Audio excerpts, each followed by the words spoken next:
Hi. And we're live. Hello and welcome to panel number 2 of the Rockin Pre-Comic-Con Comic-Con. This hour's discussion is going to be State of the Industry. I'm co-host Mark. I'm Francie. And thank you for joining us. This is part of the Pre-Comic-Con Comic-Con every year here at Black Cat Comics in Rockin Milpitas. We take all week to give you a little taste of what is going to go on at the big show. We have a movie night and a preview night, and we do panels and a swap meet and all kinds of fun stuff. Sales every day. Different sales every day. So today is our industry panel discussion day. Yes. Previously we did a panel. I put a collar shirt. Oh, there you go. I wore my best Black Cat shirt, as I like to do. Mm-hmm. Earlier we talked about attending conventions and all the different fun kinds of conventions that there are and the different things that you can do. In this panel we'll be talking about the state of the industry. Yes. In most things that you see in the comics industry, if you watch my weekly video, if you listen to the podcast, if you are at all involved in anything in comics, it's almost always about the entertainment value, which is as it should be. We talk about the art, we talk about the stories, we talk about the creators, and we talk about the fun, we talk about all of that. Well, in this panel, we're going to discuss a little bit more of the nuts and bolts. We're going to talk about it as an industry, as a business, as a place where people work. We buy and sell these things, and people, they give us their talent, and they get paid for that talent and all this sort of thing. It's a business like any other. And again, it's not something that a lot of folks talk about. It's not something that has a lot of information out there, but is of interest to a lot of folks. There's a lot more rumors and information out there. That is a big part of how we're going to open this, and then we're going to try and funnel this into the real facts and statistics. I'll open by saying, first and foremost, I've been reading about the death of comics all my life. I got into this as a young boy in the early 1970s, and in the 70s, let's see if I can go through the list. Science fiction, Star Wars was going to kill comics, because why would you read comics if you could go watch movies like Star Wars? Then in the 80s, video games, home video games were killing comics, because why would you read comics if you could play an exciting video game? Why? And then in the 90s, and then it's, of course, the internet. The internet's going to kill comics because it kills everything. Because why would you read comics if you could watch videos on the internet, etc., etc. Yes. So all of my life I've been reading about the death of comics, and yet here I am in my comic book store. So these two things do not equate. As she said, there's much more misinformation about the industry of comics than there is facts and information. And some of that is reasonable, some of it is perpetuated. So what do I mean by that? First and foremost, let's talk about number one seller. Let's talk about when people say this book sold out. Because that's something we hear every single week, that's something we hear all the time. This book's red hot, this book's sold out. Well, first and foremost, that very statement is very often not true. For the simple reason that nobody knows that. No. Nobody knows what actually sells. When you see something that says number one seller, or anything like that, what they're talking about is the number ordered. Right. Diamond Comics Distributing is the one distributor for all comic stores, for all things comics everywhere. And so when you see most of the time, it shouldn't be so complete, but most of the time when you see a number, when you see a statistic, it is gotten from Diamond Comic Distributing, and it is the number of comics ordered, not the number of comics sold. So what they say is sold to retailers in the comic book industry. Right. And so because nobody knows what the number, nobody knows how many copies I sold, just because Diamond got huge orders on a book, and because Diamond sold all of their stuff, that doesn't mean that I don't still have copies on my shelf. Maybe every shop still has copies on their shelves. Just to give a quick example, last year Action Comics number 1000 was the biggest selling single unit in Diamond's catalog. It sold over 500,000 copies. But I've got about 2 long boxes of them still back behind the shelf. And I'm sure a lot of stores do. So that number is really misleading. It's not necessarily sold, like customers in hand sold. It's just how many, what the shops ordered. the Diamond sold it to me, but they don't know what you bought. And so that's a very, very important thing to keep in mind. Is that because it's a term that's thrown around so as to motivate you, the end consumer, to be more motivated into things. A lot of books go to second printing because they're sold out. But a lot of shops still have those books in their store, so the reprint may not even get ordered. Anyway, not to get too into it or to say that that's the absolute for all things. But the numbers are not true. Just to say that you can take a lot of information that you receive with a bit of a grain of salt, because no one at the end of the day knows the real end numbers.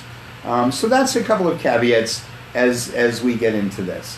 Again, our reason for this is to just sort of, I get asked a lot of questions about running a store, about, what it costs to put on conventions, all these sort of things, sales, like I say, we talk about things selling out and whatnot. So we just thought it would be interesting for you guys to see a little bit behind the curtain. So, let's get right into the hard numbers.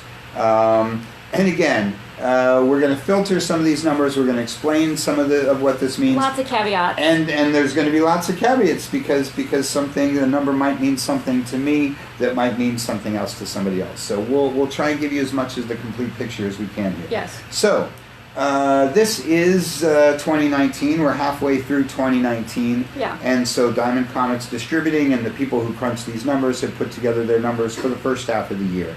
And it's really, really interesting. They give us a lot of statistics, that we can use just in our own short-term observation, and we use these numbers. We look over the past years to see, patterns and how things are all working out. And in general, for the first half of this year, it's very similar to the first half of last year. Comic sales, which includes comic books and graphic novels, across all platforms, are up down about 0.5%. From where we were this time last year. And I think most statisticians, in most cases, will tell you that 0.5% over a year isn't anything to cry about or freak out about. In comics, I myself appreciate stability.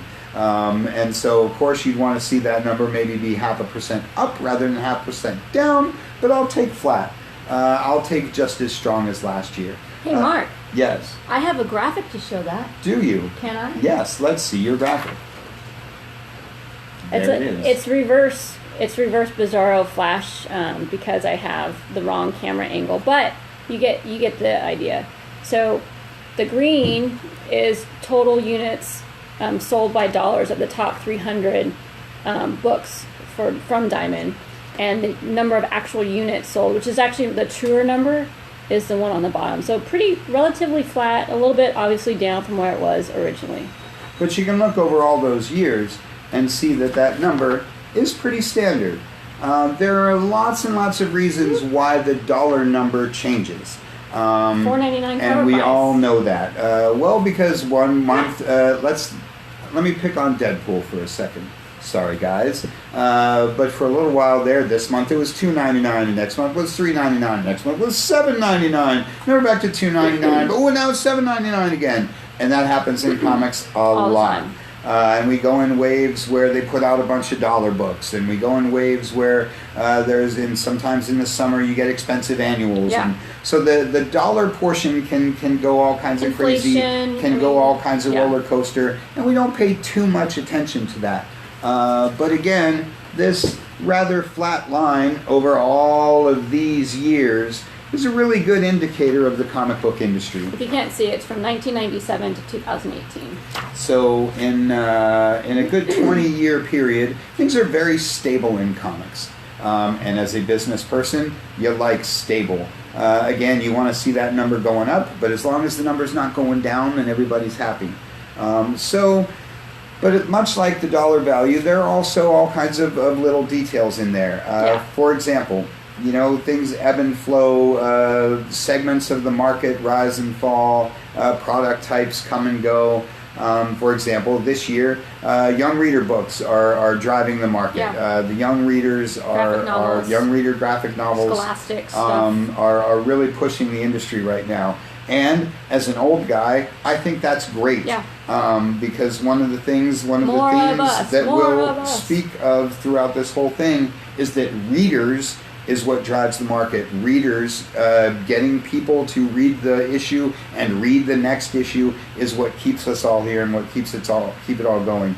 And any tobacco company will tell you that you need those kids coming in, you need that next generation filling in the gap. So it's great to see the young readers coming in. Kids don't smoke. And digital comics are up. Which is a big surprise to a lot of people because traditionally speaking, we haven't seen a big rise in digital comics. Did I read something about like $100 million worth of sales were attributed to digital? Correct. That's a crazy number. About 20% of the market is digital comics these days. And it was 5% like 2 minutes ago. That's right. That's why I say this year everybody's really, really shocked by that number. And there's, like everything, there's a couple of things to that. Number one, as we've all been waiting for, is the ease and access. Marvel and DC particularly, and all the other guys too, have been putting more and more content up all the time. And so with the broader range of content means a broader range of people making use of that. And of course the technology is always improving. So as the technology improves and as there's access to more information, more material, then there's more people accessing it, and so we're finally seeing the stride in those digital comics. And for the record, let me say, as a store guy, as a brick and mortar guy who sells paper comics, as an old guy who loves old comics, I have nothing against digital sales, and I fully support and endorse the use of and enjoyment of digital comics because I feel it's the new spin rack. When I was a kid, your parents took you on their errands, and then when they got to the drugstore, the gas station, they left you at the place where the comic books were while they did their stuff. You picked out comics that you thought were cool, and you bought them and read them, and you became a comic book guy. Well, these days, the online digital comics are that. You're exposed to every comic book under the sun. You find what you like and what you're drawn to, and if you really, really like it, you become one of us, then you find your way into your local comic store. Well, I have a slightly different perspective on it. I think that those that go to digital, it's a totally new and different market. Like, I don't think our guys that come in every Wednesday are being pulled or like seduced into the digital world.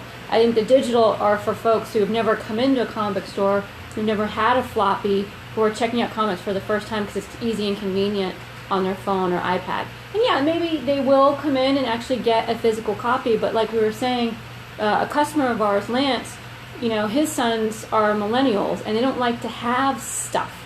Like, everything that they want is on their phones, and so they don't have that same physical need to collect like us old folks do. It's a good point.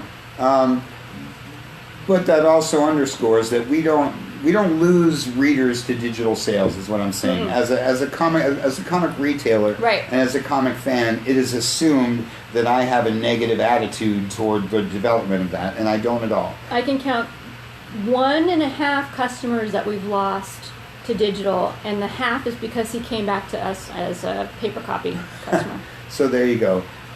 Again, the sales over the 20 years sort of back up that point, that we don't lose readers to that, and if we can gain, I always say about 1%. Digital, about Free Comic Book Day, if 1% of those digital folks become comic book people, then our industry grows as well. So we're happy to see the young readers coming in, we're happy to see digital growing, but at the end of the day, comic sales are, I hesitate to use the word flat because that sounds so life-sucking, but here's one of the stats. Steady, let's say steady. Well, here's one of the stats that I think kind of paints a more full picture. The Comics-Con, I think, is where we get a lot of our stats. They said that last year, 2018, was the first time, see if I get this right, 2018 was the first time comic book stores made up less than half of the comic book and graphic novel sales for the year. That's the first time in over 30 years. So yeah, maybe the comic industry as a whole is flat, but as stores, the market share that we are is getting smaller and smaller. And so what's making up the difference are, the brick and mortar, Barnes and Noble, chain stores, the Walmarts, Amazon, the online stuff. That's kind of taking up kind of portions of our market share.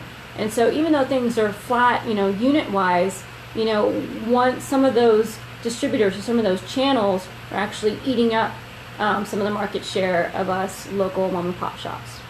So it is true that the brick and mortar comic store, well, like you say, the times are changing. In the time that we've opened our store 17 years ago, lots of stores have closed. Yeah. And of course, there's a number of reasons for that, but the buying patterns are different. I have a stat for that. So when we opened in 2002, there were approximately 3,300 retail stores in Northern California, and Northern America, including Canada. As of, I think 2016's the last official number was 2,300, but I've heard rumors, here's a rumor, sorry, couldn't get a real stat, but it's below 2,000 now. So in the last 17 years, the number of independently owned comic book stores is cut almost in half. And that would, I'm sure, match, a lot of brick and mortar retail statistics in a similar time frame. But it's still a little alarming. And again, there's lots of reasons for that. People are just, the buying patterns of folks are changing. Cost of doing business. Cost of doing business and rent and all these things are going up. But there's also something to be said for the way comics are marketed and sold. There's a big emphasis to buy digitally. There's a big emphasis to buy online. There's an ever-growing sort of emphasis away from the comic shops, which is part of why we're doing this. Support your local comic store. But it's true that as from the fan perspective, there are more places than ever to buy and enjoy your comics. And your local comic store might be bearing the brunt of that just a little bit. Let's take this into a little smaller scale, straight to the publishers. All right, publishers. So as we all know, we live in a Coke and Pepsi world. It's a Marvel and DC industry. Marvel and DC are called the Big Two for a reason. There are lots and lots of other publishers, and we'll talk about those guys. But when you're talking about the health of the industry, the state of the industry, sales numbers, you've got to start with the Big Two, because as it goes for those two is as it goes. In an analysis of June was very, very interesting. June 2019. So Marvel produced 50 titles in the month of June, and DC only produced 20 titles in that same time frame. It's crazy. It's very alarming. To understand, that's a 28-year low for DC Comics as far as number of titles. Does that include like trades too, or just straight comic titles? Just new releases. Okay. There were Marvel had 50 new release titles. Wednesday books. Wednesday books. Mm-hmm. And DC had 20. Mm-hmm. And when you look at that, it seems very alarming. And people are throwing around all these things as if DC is in free fall and canceling all kinds of things, and Marvel is kicking out a bunch of titles to fill in that void. And that's not exactly true. Like many, many things in this industry, the surface, how it looks on the surface is not really how it is behind the scenes. Meaning, so there's this 30 title discrepancy, but at the end of the day, DC's sales are only about 5% behind Marvel. So they're producing less than half the number of titles, but driving just about as much revenue. So if you can do less than half the work and make the same money, maybe you're doing something right. Yeah. So Work like I smarter, say, not harder. there's a couple of real different ways you can look at these numbers. Yeah. You can say, hey, Marvel publishes twice as many books as DC does. What's wrong with DC?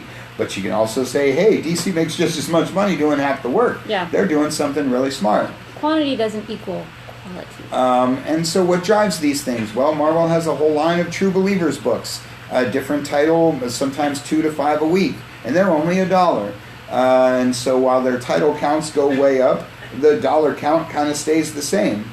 So right off the top, there's just an easy little tweak to show you how these numbers can skew so quickly. Yeah. But for the most part, the Big Two are still the Big Two. Are still the Big Two, and they drive a big portion of the market. But what's important to note is all the other guys. And there's 1,000 reasons why it's important to look at the other guys. That's right. Because if you only look at the Big Two, when their numbers are down a little bit, it gives you the impression that we're all going to die. The sky is falling. And that's really not the way it goes. The Big Two can ebb and flow 5%, and it's not going to make a big difference. And when they gain a lot, it's not that big of a gain, and when they lose a lot, it's not that big of a loss. But all the other guys are growing like crazy these days. The real health and future of comics as an entertainment medium is lying in all the other guys.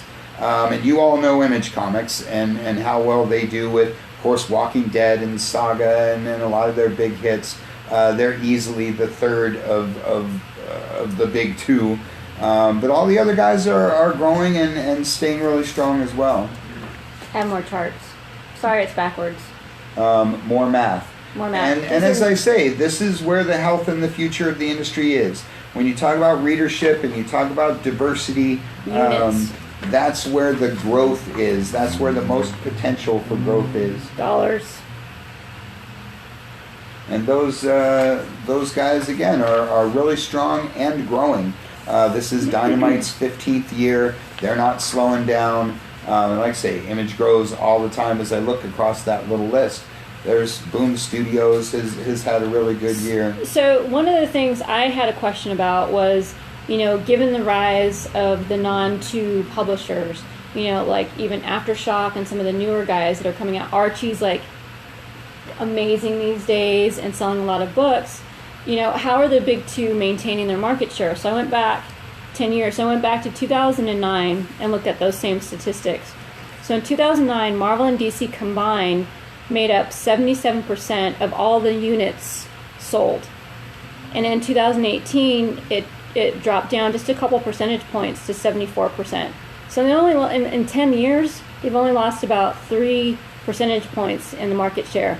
And the same thing for dollars. So in 2009, the big two equated to 69% of all the dollars sold.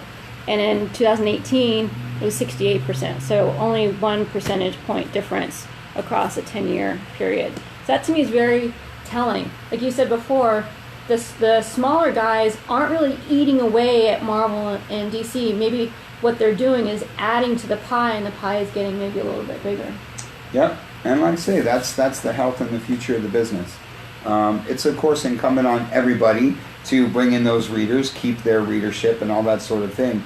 But it seems like, as you say, when the big two grow by people coming into the entire industry as a whole, and it's nice to see that holding solid and the smaller guys growing, because again, that means just new people coming in all the time. Which takes us to the overall market. Now we can get into a little more of the specifics. Graphic novels are very big and getting bigger all the time, which, to be honest, sort of surprises me. I would have thought at this point graphic novels would start to slow down and be taken over by digital more, but that doesn't seem to be the case. Question. When you're saying graphic novels, just for our listeners, are you talking about first-time print and book form, or are you talking about trades of reprints of comic periodicals? I can't answer that question specifically because it's a blanket term that's thrown around. Both is the answer to your question, but the more specific question is trade paperbacks. There aren't enough original graphic novels to drive any percentage. The vast majority of graphic novels are trade paperbacks. Though the recent DC YA Miras and Catwoman graphic novels have been kicking it. Yep. They've been kicking ass and taking names. And events have been driving sales. They've been talking about Action 1000, right. Detective 1000, Wedding Issue, the Batman 50, Amazing Spider-Man 800, Amazing 800, things like War of Realms and stuff like that is still a huge part of the market. Yeah. Which again is shows you the range of things. Those are the books people are reading, but they're also the books people are collecting. One thing I've seen as the store guy in the market is the growth of speculation, collecting, grading, all that sort of thing. And again, let me say, much like digital comics, I have nothing against anything. I love the books. I read the books. I'm a reader. I'm about story and art. I'm old school, all that stuff. But we all buy and comics for different reasons. We all collect comics for different reasons. And whether we admit to it or not, we all speculate. We all buy 3 copies of something to put one away. We all do it. So I'm not here to single out anybody or to say that anybody is the one kind of collector is better than another kind of collector. That's not a thing. I will say that one thing we learned from the 90s is that when you have more collectors than readers, the market suffers. That the health of the industry comes from the fan base, comes from the people who want the next issue. One thing I always say is the store guy, selling 1,000 copies of #1 doesn't impress me. Selling issue 2, issue 3, issue 4, that's what keeps my door open. That's what keeps the fans coming in. And right now I'm seeing that rising, but over the last like 2 to 5 years we've seen a little more of the influx of the collectors and not enough influx of the readers. And again, this year it seems to be that's shifting with the YA coming in, with the young adult readers coming in, and different things. But honestly, I think that YA audience is going to their local libraries. They're getting things from Amazon, online. I don't necessarily think that's translating into younger audiences in comic book stores. I'd love to say that's true for us, but we haven't really seen that. And the movies haven't translated into the readers and different things. There are lots of areas in the market that could be being handled a lot better from the publisher end, from the retailing end. Why? Okay, this is such a pet peeve of mine. Why couldn't they put a little tagline at the end of all the Marvel, DC movies, like what you saw, see where the story began, at your local comic book store. Peace out. Like, the adventure continues at your local comic book store. Come on. And when we go to the conventions and you go to the publishers tell you to buy the book digitally from their website or to order it from Amazon. Or direct from them. The publishers really don't encourage people to support comic retailing. And let me add yet another caveat to this. Obviously, we're in a comic book store. We have a comic book store. And we want to keep our doors open, and we want to keep serving our customers, and we don't want to have to get real jobs, and so that's why we support comic reading and local shops and all that. But in a more altruistic sense, and I believed this from my time as a customer at Dr. Comics and Mr. Games in Oakland, California. What's up, Mike? Mike at Dr. Comics taught me something very important. Comic shops are a hugely significant aspect of the industry. Mm-hmm. We can all buy books online, as I say. The world has changed, and there's lots of places to get your comics and lots of ways to acquire your hobby. But a comic book store is a place where you can talk to the guy behind the counter, a place where you can walk around and look at all the different covers and browse some things and ask questions, a place where you can meet a friend, a place where you can get to know somebody who likes to read what you read. It's so much more than a place to do business. Mm-hmm. And so part of why I really push tangible, the floppy comics, and supporting your local comic store is to keep alive this little universe that guys like Joe Ferreira built 50 years ago, and we've all sort of been taking for granted ever since. Yeah. Part of why publishers don't talk about stores is because they just sort of feel like they've always been there and they'll always be there. And we as fans do the same thing. We just figure that our store will always be there or some other store will always be there.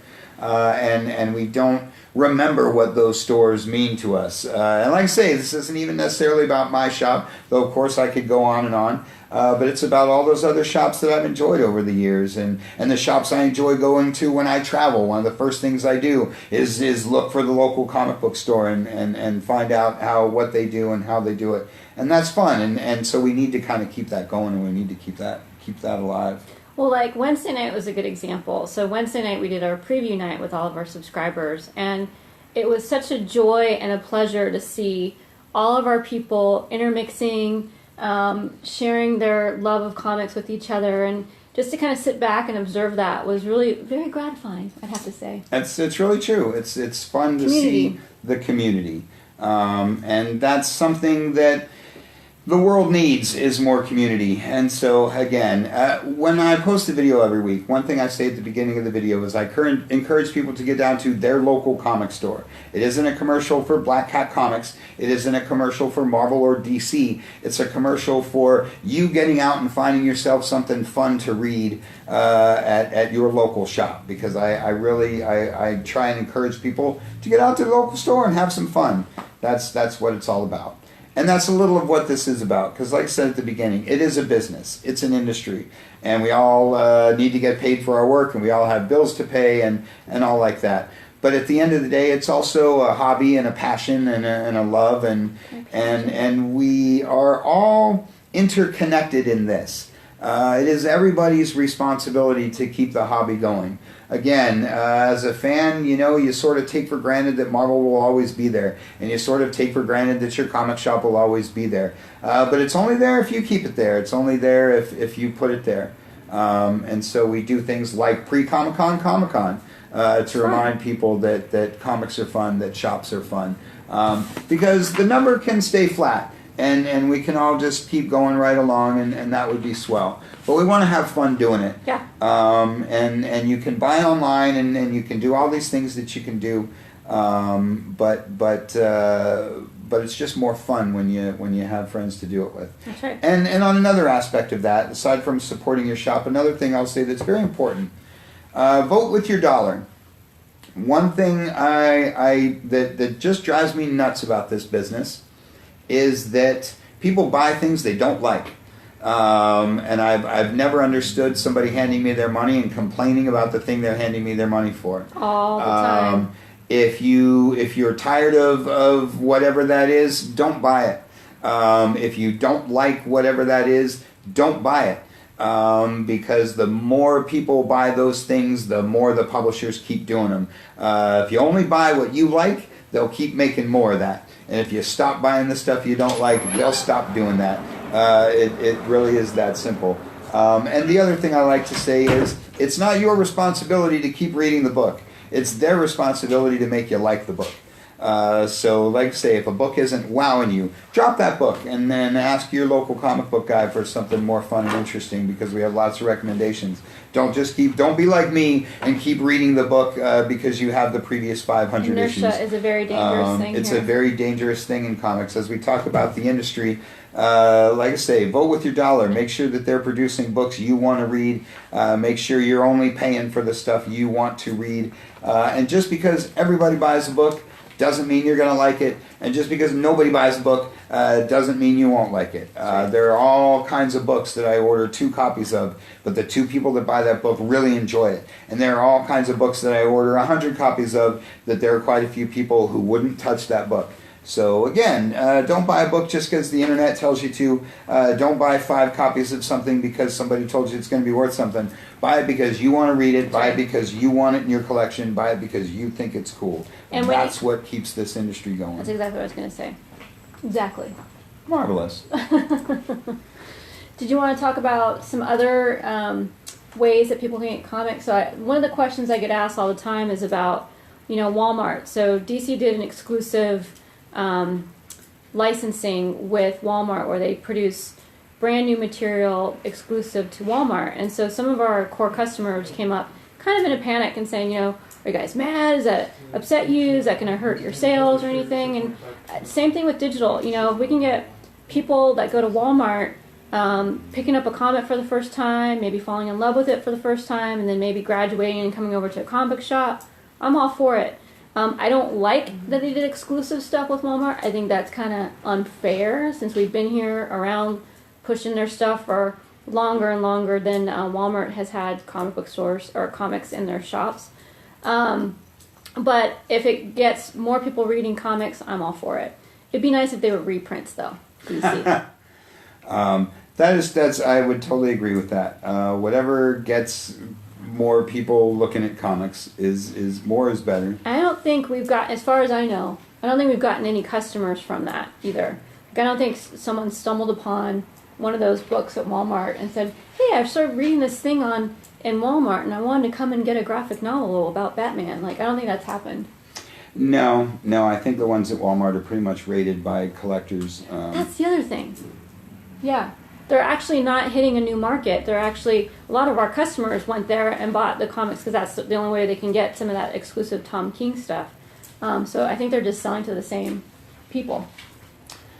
Yeah, but as far as things, so of course, you know, new comics, there's Walmart, there's of course Amazon, you can pre-order things, there's your comic shop. Conventions aren't so much for new comics. Just variants, really. Yeah, mostly just the Exclusive current comics, stuff. really, but not new comics. Yeah.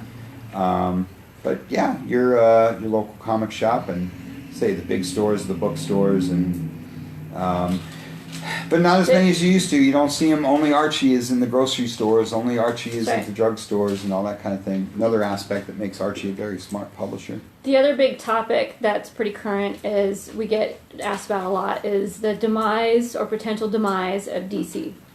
So DC Comics, with their ending of Mad Magazine and cutting the DC Vertigo line and cutting the DC Online Universe that they just barely launched, has gotten some of our core fans kind of in a tizzy. Is DC going away? You know, Rob Liefeld posted this thing about DC crashing and burning, and they're only months away from closing down, and so we should probably talk about that and dispel any rumors.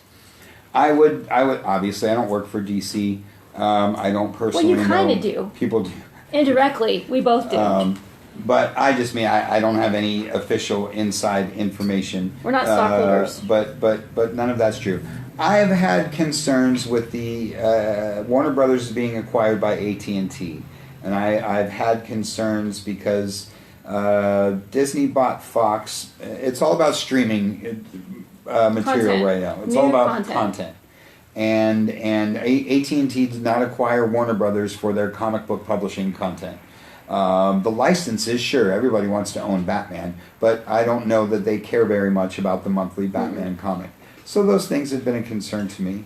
But as we look at these numbers, as we say, the industry itself seems very strong and very standardized. I think if you think about Disney and their company strategy and compare that to AT&T, it can leave you feeling a little nervous. Disney is all about content and creating an immersive, entertaining environment for their customers, their clients, whatever, their readers, everything. And that starts with their movies, their theme parks, any of their publishing. So the fact that they own Marvel makes at least me as a retailer feel comfortable of the future of Marvel Comics. Okay, that's one. AT&T is a business entity that's corporate, has nothing really to do with the entertainment business. It's really all about the bottom line.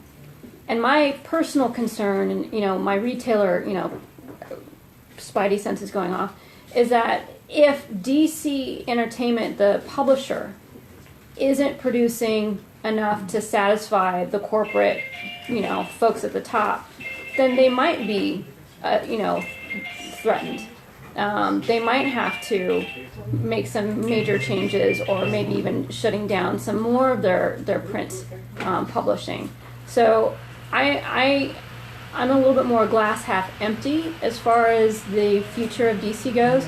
I'm really anxious. So one of the things we're doing next week at San Diego Comic-Con is we've got the retailer industry panel where all the major publishers are going to be talking to us retailers about the state of the industry.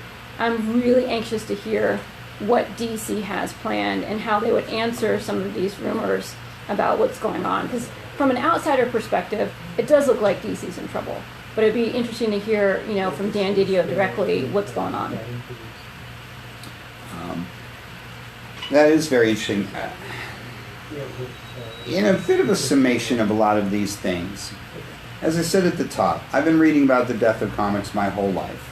But here we are, in a comic shop that's still rolling, plenty of subscribers, new books on their way. But in comics, there's always a happy medium. You said glass half empty. I meet it exactly in the middle, and I like to say I've always been happy medium about our industry, in that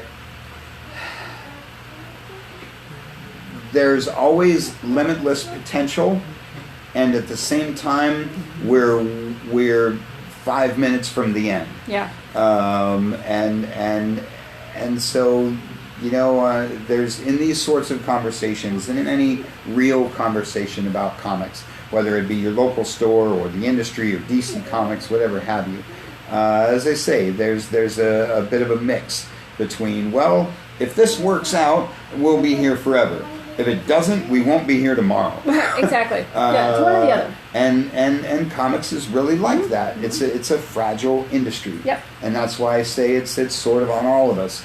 Getting back to when I was a fan and shopping at Dr. Comics, I remember in the heyday of the 90s, the store was full of people and guys buying stacks of comics. And I said to my guy, I said, man, this is great.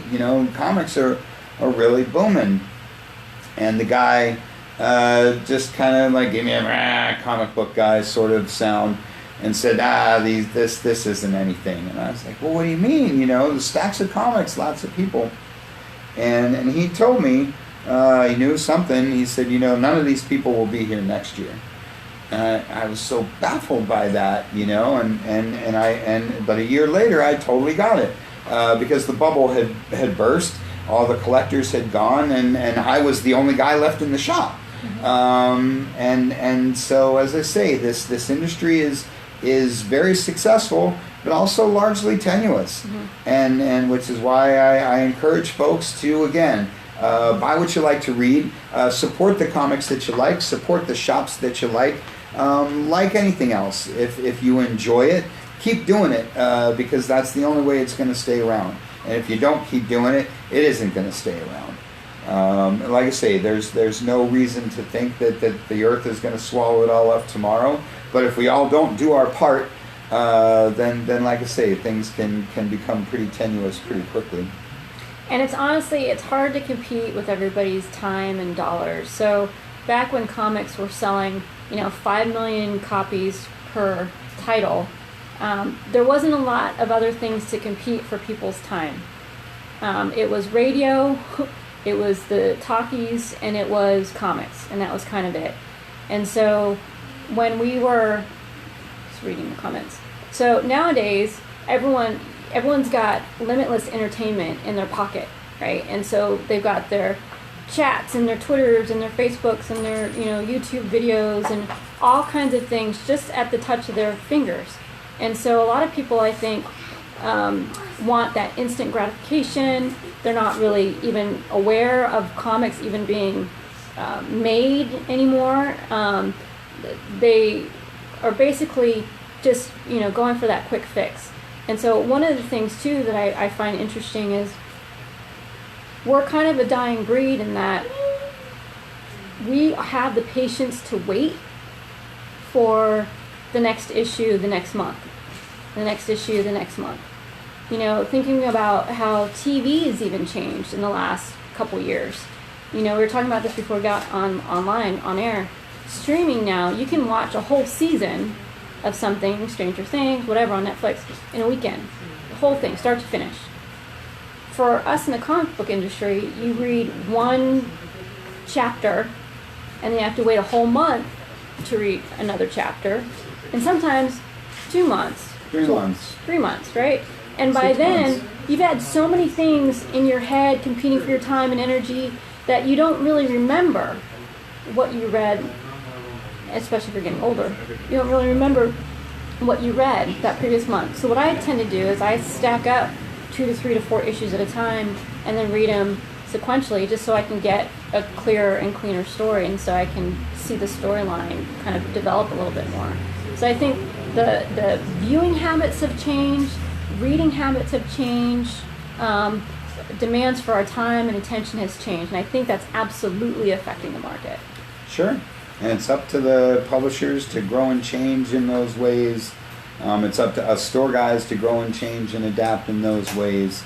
Like everything, it's up to the industry to keep up with the technology and the changing fan base and all of those things. Yeah.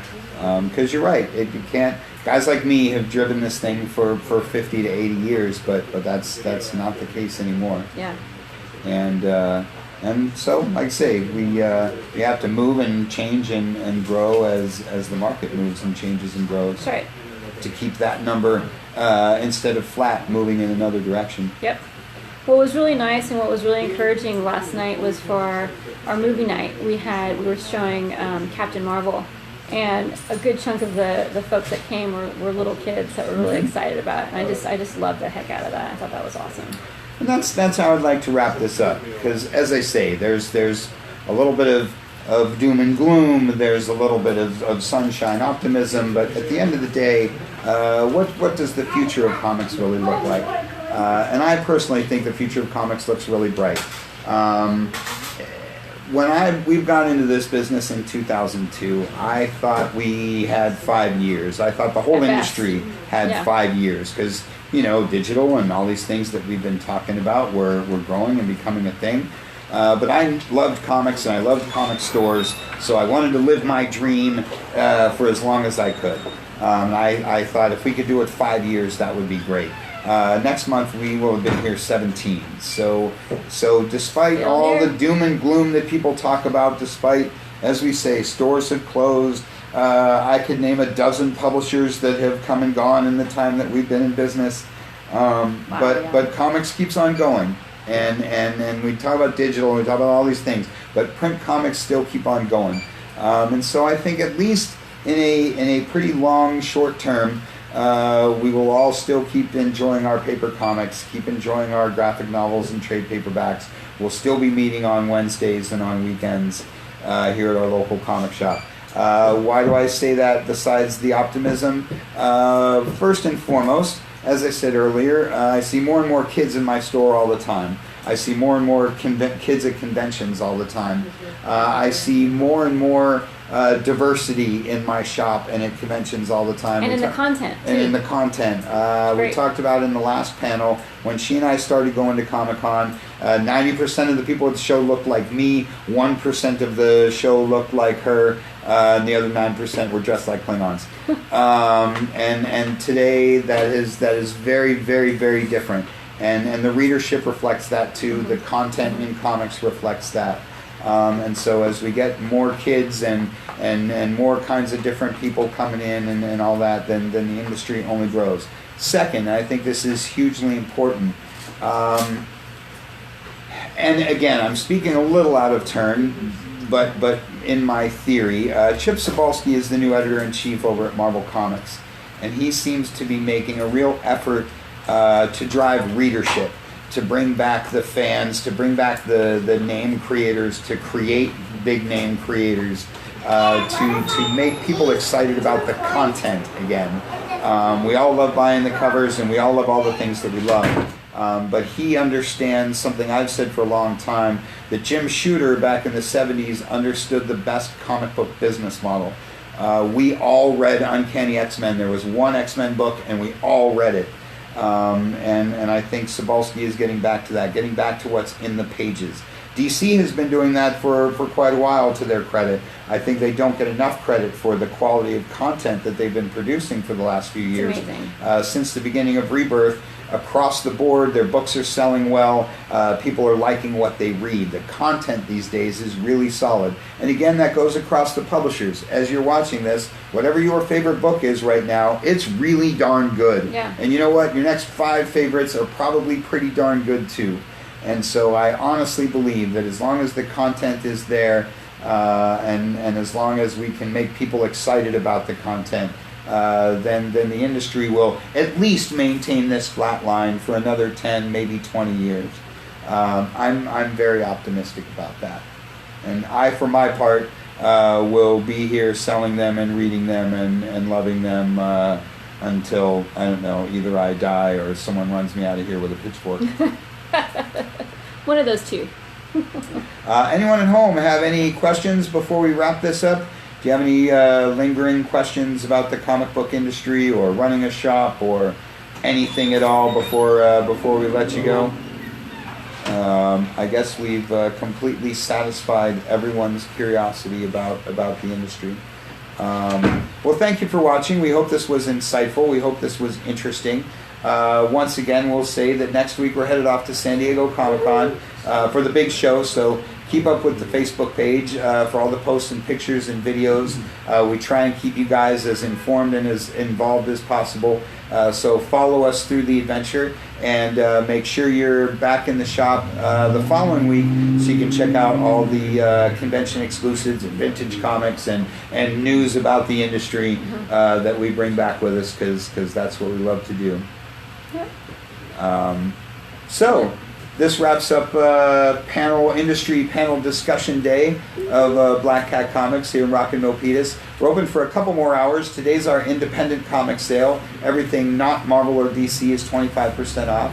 So if you're local or semi-local, get on in here. Pick up some Archie comics, some Image comics, some any and all kinds of fun stuff. Not